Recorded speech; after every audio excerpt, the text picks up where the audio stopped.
एक क्वेश्चन पूछूं? आपको पता है कि 10th and last episode of public speaking skills का टॉपिक क्या है?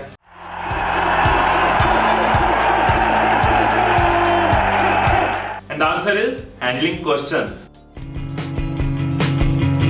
कुछ लोग क्वेश्चन आंसर सेशन अवॉइड करते हैं कि कहीं मैं आंसर ना दे पाया, मैं प्रिपेयर्ड नहीं हूं, कहीं इंसल्ट ना हो जाए, और कई बार टाइम की वजह से, स्केड्यूल की वजह से चैलेंजेस होते हैं, क्वेश्चन आंसर सेशन मिस करना पड़ता है। मुझे personally question and answer session बहुत मजा आता है। ये एक मौका होता है इस चीज को प्रूव करने का कि how knowledgeable you are. Audience का भी स्पीकर पे कॉन्फिडेंस ग्रो करता है कि he can answer and handle anything, और ये स्पीकर स्क्रिप्टेड नहीं बोलते। एंड आपको इससे चांस भी मिलता है कि कहीं पे स्पीच में, प्रेजेंटेशन में कोई कमी रह गई हो या ऑडियंस के माइंड में कोई डाउट रह गए हो, तो क्वेश्चंस के थ्रू आप उन डाउट्स को अच्छे से हैंडल कर सकते हो, अच्छे से एक्सप्लेन कर सकते हो। क्योंकि स्पीच देने वक्त सबसे इंपॉर्टेंट ऑडियंस है, और अगर आपकी ऑडियंस डाउट्स को साथ लेके जाए तो क्या फायदा। बट ये क्वेश्चन एंड आंसर सेशन जरूरी नहीं है, ये आपकी अपनी चॉइस है, आपके सब्जेक्ट, आपकी नॉलेज, आपके टाइम के हिसाब से। बट अगर आप क्वेश्चन एंड आंसर सेशन करना चाह रहे हो तो here are some tips for you. Number 1, anticipate questions. जब आप अपनी स्पीच या प्रेजेंटेशन की तैयारी कर रहे हो तो कुछ क्वेश्चंस ऐसे माइंड में लेके आओ जो आपकी ऑडियंस के डाउट्स हो सकते हैं, जो वो पूछ सकते हैं। सबसे पहले तो कोशिश करो कि वो डाउट्स रहे ना, आप अपनी स्पीच में ही उनके आंसर्स कवर कर लो।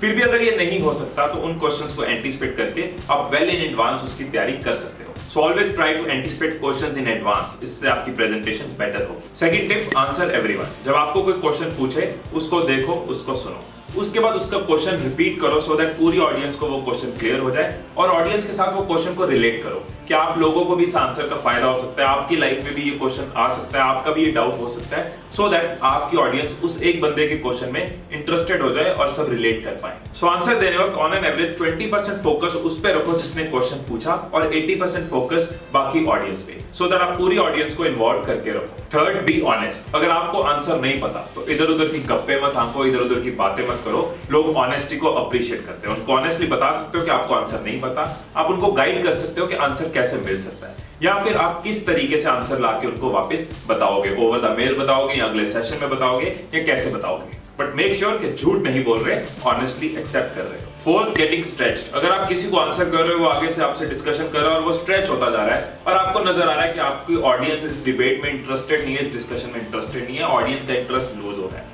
तो उस केस में आप उस पर्टिकुलर इंडिविजुअल को कह सकते हो कि we can discuss this later on, after the session में अवेलेबल हूं, या फिर किस तरीके से वो आपको बाद में अप्रोच कर सकता है। इससे आप अपना और ऑडियंस का टाइम भी बचाओगे, इंटरेस्ट भी बचाओगे, और उस इंडिविजुअल को भी रिस्पेक्ट दे पाओगे। अगर कहीं पे आप उनके व्यूज के साथ अग्री नहीं कर रहे तो you are wrong, you are at fault, ऐसी लाइंस की जगह कोई बेटर लाइंस यूज कर सकते हो। आप बेटर वर्ड्स के साथ अपनी बात कह सकते हो कि I respect your views but my feelings are different, और अपनी बात रख सकते हो। ऐसे अगर आपको किसी का क्वेश्चन समझ नहीं आया तो ये कहने की जगह कि I did not understand you, you are not speaking rightly, उसकी जगह कह सकते हो can you help me to understand that a bit better.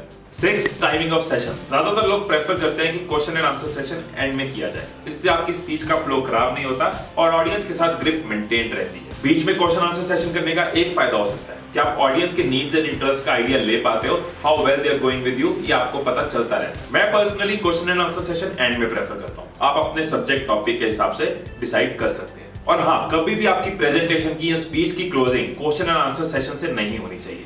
जब आपका सेशन खत्म हो जाए, आप क्वेश्चन एंड आंसर्स को समराइज करो, उसके बाद एक स्ट्रॉन्ग, एक पावरफुल, एक अच्छे इंपैक्ट के साथ अपने सेशन को क्लोज करो। सो ये थे कुछ tips on how to handle questions. और क्योंकि ये पब्लिक स्पीकिंग स्किल्स का लास्ट एपिसोड था, तो अब तक के सारे एपिसोड्स को एक बार समराइज कर लेते हैं। इस पूरी ट्रेनिंग प्रोग्राम को एक बार समराइज फॉर्म में डिस्कस कर लेते हैं। हमने पहले एपिसोड में जाना कि पब्लिक स्पीकिंग स्किल्स क्यों जरूरी है और कैसे आपके काम आ सकती है। सेकंड एपिसोड में हमने डिस्कस किया how to find purpose of speech. Third episode में हमने ऑडियंस रिसर्च करने को डिस्कस किया, and fourth episode was on how to think of idea. Fifth, कैसे अपनी प्रेजेंटेशन या स्पीच को स्टार्ट किया जाए। सिक्स्थ, कैसे स्पीच की बॉडी तैयार की जाए। Seventh, closing of your speech.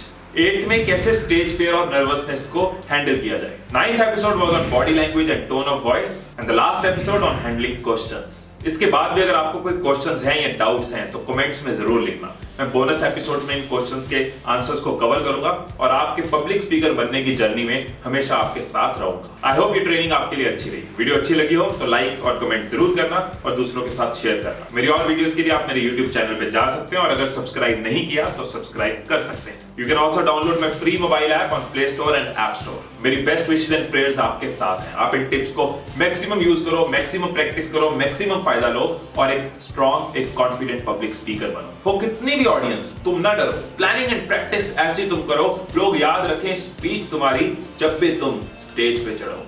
Stay blessed, stay inspired.